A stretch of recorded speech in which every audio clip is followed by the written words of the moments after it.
What's a producer in the animation industry, and what are the different kinds of producers? A producer is actually very hard to define. There's so many different types of producer. There's a line producer who's very much about the workings and the systems of things. There are producers who are very much about just assembling the finances. And then there's producers like me, and I'm very much a creative producer. Being a producer in all of those types is about having that bigger picture view. It's about stepping back a bit, and it's about helping that process. I see it as a support role. For me, when I'm a creative producer, I am supporting the creatives. I'm supporting the writers. I'm supporting the director. It's about making their lives a bit easier, but also being able to step in if I see a problem coming that they haven't seen yet. A lot of it is just about having that bigger picture view and just almost keeping an eye on everything, but letting people do their job really well, getting the right people in the right place and letting them do their thing really well. It's in a way a hard job to define. For me, on a kind of daily basis, often what I do is I assess creative work like scripts or even visuals,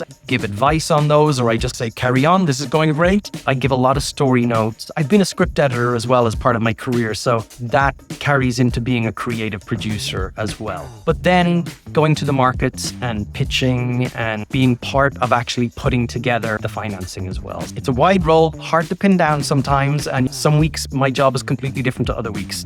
But it's a really interesting role. There's always something different. I was a bad writer when I started. How I became a better writer was actually through the help of a really good script editor. Through notes, I became a better and better writer. So when I then later became a script editor, I was able to step away from my own work and actually have a bit more of an objective view, which is really important as a producer as well. But I was able to help other people with their scripts by being a bit more objective using what I had learned. That is the same skill in a lot of ways as being a producer. What you need as a producer on top of that then is real knowledge of the industry. Learning about the industry, attending the market, reading websites, and getting a sense of what's going on. I think that's really important for a producer. Some of expanding out into a producer is really about taking an interest in the bigger picture of what else is there, what's going on in the market, and where might I fit in this. The one thing that is hard to give advice on is how to make that leap, because I think the path is so different for everyone. I don't think there's one way to become a producer. That's a very difficult thing to advise on, but I think a broad knowledge of the industry and learning in a way how to help others, I think is really important. A good story brain is really valuable. It really is, and having that, building up that writing experience and then expanding out those skills, I think is great, because ultimately